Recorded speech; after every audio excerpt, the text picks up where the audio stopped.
భారతీయుడు హ్మ్. అనేది బిగ్గెస్ట్ బ్లాక్ బస్టర్ కదా! అవును సార్. 2 ఆహ్, కి మీరు దూరంగా ఉండడానికి కారణం ఏంటి సార్?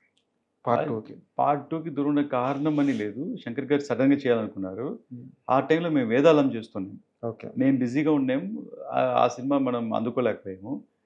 బట్ నాన్నగారు ఉండింటే అదే కొంచెం కథ మారుండేది. కొంచెం బెటర్‌మెంట్ నాన్నగారు అయ్యుండేది. నుండి. ఉండుంటే హ్మ్. బెటర్‌మైండే. తన పార్టిసిపేషన్ ఉండింటే ఏదోకటి కొంచెం డిఫరెన్స్ కనిపించేది. అంటే డిసిషనే. హ్మ్. 2ని వాళ్ళు మొత్తం సినిమా తీశారు. దాంతో డివైడ్ చేసి 2, 3గా డివైడ్ చేశారు. అవును.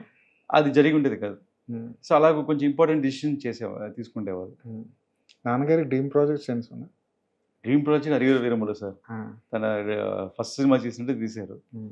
సో, అది ఇప్పుడు రిలీజ్‌కొచ్చి సక్సెస్ అవ్వడం ఇంకా చాలా హ్యాపీ. హ్మ్. దీనిపైన ఇంకా డ్రీమ్ ప్రాజెక్ట్ అనేది ఇదే పెద్ద టాస్క్ సార్. హ్మ్. సో, తన డ్రీమ్ సాటిస్ఫై అయినట్టు ఇప్పుడు. ఎఫ్‌డీసీ చైర్మన్ కూడా అవుతున్నారంటగా? అవును సార్. సార్ రికమెండ్ చేస్తున్నారు. హ్మ్. సో, ఆ మాటకి చాలా థాంక్స్ సార్‌కి. ఎందుకంటే నేను ఆల్‌వేస్ అనుకుంటాను. ఇంత ఎక్స్‌పీరియన్స్ ఉండే నాన్నగారికి సినిమా కోసమే ఉండే ఒక మనిషికి ఆ పోస్ట్ న్యాయం చేసినట్టు ఉంటది తను వెళ్తే అని. ఎందుకంటే అవును. ఒకసారి ప్రొడ్యూసర్ కోసం ప్రెజెంట్ అయ్యారు చెన్నైలో, తమిళ్‌లో. అప్పుడు తను ఫుల్ టైమ్ దాని మీదే పెట్టారు. ప్రెజెంట్ పోస్ట్ మీద పెట్టారు. సినిమా మీద పెట్టల. హ్మ్. నాకేమో ఇక్కడ బిజినెస్ లాస్ అవుతుంది.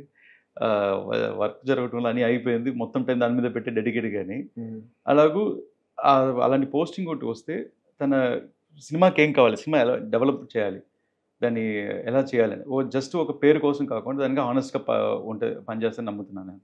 రత్నం గారి మైండ్‌సెట్ ఎలా ఉంటది సార్? ఒక సినిమాని చూసే విధానంలో హ్మ్. ఆయన క్యాలిక్యులేషన్స్ వేస్తారా? హ్మ్. లేదంటే ప్యూర్‌గా ఒక ప్యాషనేట్‌గా తీస్తారా సినిమా? మైండ్‌సెట్ స్టోరీ మీద సార్. ఇప్పుడు అంతే. సపోజ్ స్టోరీ డిమాండ్ చేసిందనుకోండి, ఇది కావాలంటే ఇప్పుడు ఫర్ ఎగ్జాంపుల్ 'వీరమల్లులోనే' హ్మ్.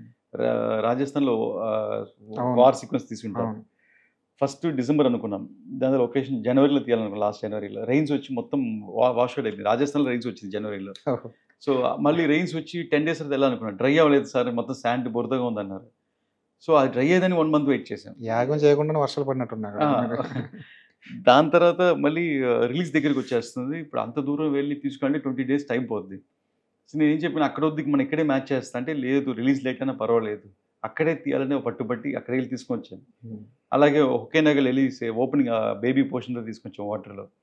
సో, ఇలాంటివి కొన్ని ఎలా చెప్పాలంటే తన సినిమా స్క్రీన్ మీద రావాలి అనే ప్యాషన్ ఎక్కువ. హ్మ్. సో, చాలా ప్యాషన్. ఆ ప్యాషన్ మామూలు ప్యాషన్ కాదు. ఈ ఏజ్‌లో కూడా ఇన్‌ఫాక్ట్ ఆ ఒకేనగల్ అక్కడ అడవిలో కొండలు నడిచేటప్పుడు కాళ్ళు ట్విస్ట్ అయ్యి మళ్ళీ దానికి ఆపరేషన్ చేయాలి, సర్జరీ చేయాలని. అది కూడా ఇప్పుడు కాదు నేను రిలీజ్ తర్వాత చేస్తానని మొండి రత్నం పట్టారు. గారికి. అవునవును. అవును. ఓకే. ఇన్‌ఫాక్ట్ ఆల్‌మోస్ట్ ఒక 2 ఇయర్స్ తన నీ సర్జరీని పోస్ట్‌పోన్ చేశారు ఓకే. సినిమా కోసం. సినిమా కోసం.